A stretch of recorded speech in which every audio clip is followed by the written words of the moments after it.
Hello বন্ধুরা, তোমরা সবাই কেমন আছো? আশা করি সবাই খুব ভালো আছো, সুস্থ আছো। আমিও কিন্তু খুব ভালো আছি। তো নতুন আর একটা ব্লগ নিয়ে চলে এলাম, যেটা আমি তোমাদের প্রতিদিনই বলি যে নতুন নতুন ব্লগ।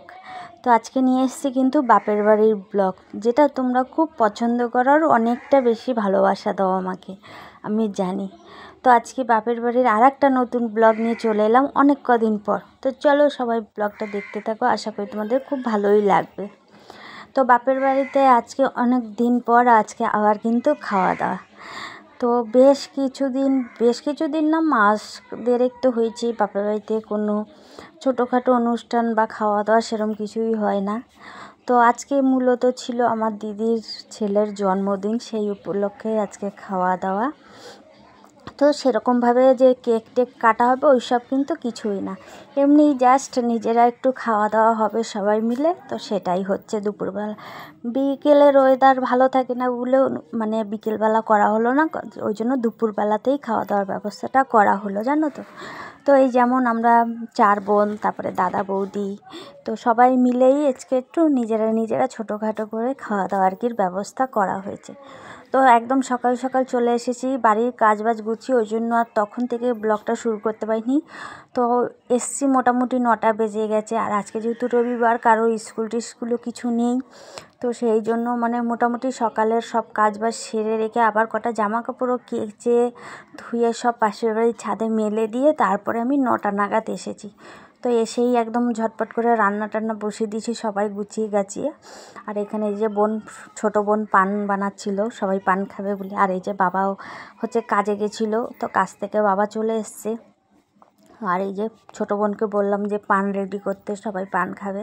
তো ও রেডি করছে, আর ওদিকে কিন্তু রান্নাবান্নাও হচ্ছে। আর তোমার দাদাভাই তো আসেনি, ও গেছে কাজে। তো ওই জন্য ওকেও সকালবেলা কাজে চলে গেছে, আর আমিও তখনই উঠে সব কাজবাজ গুছিয়ে কটা জামা কাপড় কেচে নিয়ে তারপরে এসেছি বাপের বাড়িতে। যেহেতু সকালবেলার ওয়েদারটা ঠিক থাকে, আর ওয়েদারটা আজকে ভালো আছে, কিন্তু বিকেলবেলা কি হবে বলা যায় না। বিকেলবেলা করেই তো মেঘ করে আসে, নয় বৃষ্টি নামে, এই হচ্ছে অবস্থা। তো আর এদিকে যে মা আর দিদি মিলে মানে এখানটার গুছাচ্ছিল, মানে চাদর টাদরগুলো চেঞ্জ করছিল। আর এই যে এখানে ছোটো বোন তো বসেই আছে দেখলে, আর ওদিকে দেখো এই যে সেজো বোন রান্না করছে। তো রান্নাটা আমিই করব, তো ও বললো দিদি আমি এইটুকুনি একটু করে দিই, মাছ টাছগুলো ভেজে দিই, তারপরে হচ্ছে তুই করবি। আর ওদিকে কলতলায় দেখতে পেলে বৌদি বাসন টাসনগুলো ধুয়ে নিচ্ছিল, যে সকালবেলা যে টিফিন খাওয়া হয়েছে রুটি তরকারি, সেটারই বাসন বৌদি ধুয়ে নিচ্ছিল। আর এদিকে যে সেজো বোন মাছ টাছগুলো ভেজে নিচ্ছিল। তো ওই যে বোন ওদিকে করছে, আর এদিকে দেখো আমি আর বৌদি মিলে কিন্তু মাংসটা টক দই দিয়ে হচ্ছে ম্যারিনেট করে রেখে দেবো। তো বৌদি এই যে টক দইগুলো রেডি করে দিচ্ছিলো, আর আমি এখানে এই যে মাংসটা নিয়ে নিয়েছি। তো একটু টক দই দিয়ে বেশি একটু ম্যারিনেট করে রেখে দিলে মাংসটা খেতে কিন্তু টেস্ট অন্যরকমই হয়, তাই না বলো?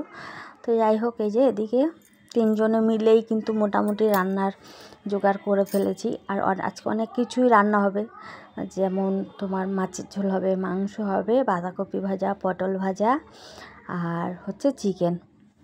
তো এই হচ্ছে রান্নার। আর তার সাথে সাথে কিন্তু ঠান্ডাও রয়েছে। তো কতটা কি শেয়ার করতে পারবো আমি জানি না, তবুও চেষ্টা করব যতটা সম্ভব তোমাদের সঙ্গে অবশ্যই শেয়ার করার। তো এদিকে তো আমার মাংসটা প্রায় ম্যারিনেট করার শেষের দিকে। তো চলো, তোমাদের ব্লগটা কেমন লাগলো অবশ্যই কিন্তু বন্ধুরা তোমরা কমেন্ট করে জানিও, ঠিক আছে? আমি জানি তোমাদের অবশ্যই ভালো লাগবে, যেহেতু আমি দেখেছি বাপের বাড়ির অনেক ব্লগ ছেড়েই তোমরা অনেকটা বেশি ভালোবাসা দিয়েছো। তো এইভাবেই পাশে থেকো আর সাপোর্ট করো। তো এই যে আমি টক দই দিয়ে মাংসটা ম্যারিনেট করাচ্ছি, তখন আমার সেজো বোন আমাকে বলছে দিদি একটু খেয়ে দেখ তো কেমন লাগে। আমাকে ছাড়। তো ওর সাথে একটু এই যে মজা করছিলাম। তো একদমই মানে দুধের কোনো জিনিসই ও পছন্দ করে না, ও খায়ও না। তো যাই হোক, মানে কোনো মিষ্টিও খায় না আমার সেজো বোন। তো চলো, এদিকে তো রান্নাবান্নাটা প্রায় রেডি হয়েই গেছে, শুধু এখন ঝটপট করে রান্নাটা করে ফেললেই হয়ে যাবে। আর বাপের বাড়ি আসা মানেই কিন্তু খুব একটা আনন্দ, আর আমরা আসি যখন সবাই একসাথে আসি ওইটা আরও বেশি আনন্দ, জানো তো। যেহেতু আমরা সব বোনেরা পাশাপাশিই থাকি, তাই আসলে একবারেই সবাই আসি, আর না আসলে কেউই আসি না, এরকম একটা ব্যাপার। তো চলো, এদিকে যে দিদিও রয়েছে, আর এদিকে দেখো। তো চলো দেখি, এদিকে তো প্রায় কমপ্লিট। এদিকে আর মা আর দিদি মিলে ঘরটা ঠিক মানে চান্দিনা টানাচ্ছে, চাদর পাচ্ছে, তো ওইগুলো দিদি করছে, দিদি আর মা। আর এদিকে দেখো এই যে বোন মাছ টাছ ভেজে দিয়ে চলে গেছে, আর আমি এখানে এই যে ডালটা বসিয়ে দিয়েছি। তো মাছের মাথা দিয়ে মুগের ডাল, এই যে তো ডালটা তো হচ্ছে। আর এদিকে এই যে এবার শুধু মাংসটা করলেই হয়ে যায়, বাদ বাকি রান্না কিন্তু কমপ্লিট। মাছের ঝোল, পটল ভাজা, বাঁধাকপি ভাজা সবটাই হয়ে গেছে। এবার এই যে ডালটাও হচ্ছে, তো তারপরে যে চিকেনটা শুধু করে নেবো, তাহলেই হবে। আর এদিকে দেখো সবারই প্রায় স্নান দান করে সবাই কমপ্লিট। তো এই যে যার মতো সবাই কাজে কিন্তু ব্যস্ত আছে। আর এই যে ছেলেরা সবাই এই যে উঠোনে খেলা করছে, দেখেছো? তো চলো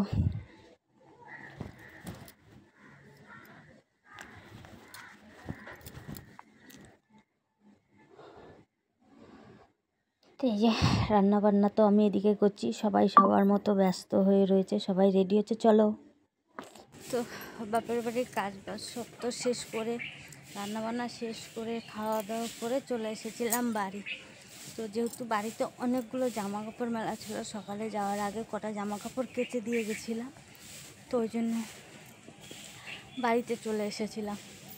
তো এসে সব জামা কাপড়গুলো ছাদেই মেলা ছিল মা জেঠিমাদের, তো এখান থেকে তুলে রেখে আবার চলে এলাম একটুখানি ছাদে, যে না ব্লগটা তো শেষ করা হয়নি, তো ব্লগটা তো শেষ করতে হবে। তো মেঘে দেখো পুরো অন্ধকার হয়ে এসেছে, দেখেছো? ওই জন্য মানে বাড়িতে এসে তাড়াহুড়ো করে জামা কাপড়গুলো তুলেছি, আমি নিজেই হাঁপিয়ে গেছি। তো যাই হোক, সব জামা কাপড় তুলে রেখে এলাম। সকালবেলা কি ভোরবেলা উঠেই অনেক জামা কাপড় কেচে দিয়েছিলাম। তা বাড়িতে যে ক্লিপগুলো নিয়েছি সেগুলো তো আমি তখন মানে কথা বলিনি, পরে ভয়েস দিয়ে দিতে হবে ওগুলো। তো এখন এইটুকুনিতেই কথা বলেই শেষ করব।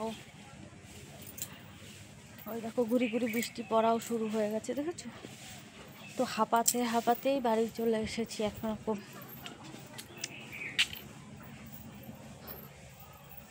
তো ভাবলাম না যে আজকে ছাদ থেকেই ব্লগটা শেষ করি।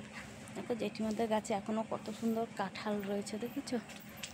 দেখো 2-3টে কাঁঠাল আর চারটে কাঁঠাল এখন। তো চলো, ঘুরি বৃষ্টি পড়াও শুরু হয়ে গেছে, নিচে যাব। তো আজকের মতো ব্লগটা আমি এখানে শেষ করছি। কেমন লাগলো তোমাদের আমার বাপের বাড়ির ব্লগ অবশ্যই বন্ধুরা কমেন্ট করে জানিও। বাপের বাড়ি মিলিয়ে কিন্তু ব্লগটা করেছি আজকে আমি। তো কেমন লাগলো বন্ধুরা অবশ্যই একটুখানি কমেন্ট করে জানিও, ঠিক আছে? তো চারিদিকটাই তোমাদের একবার দেখিয়ে দিলাম। চলো আজকের মতো টাটা, সবাই খুব ভালো থেকো, সুস্থ থেকো, আবার দেখা হবে নতুন কোনো ব্লগে, ঠিক আছে? ততক্ষণের জন্য টাটা সবাইকে।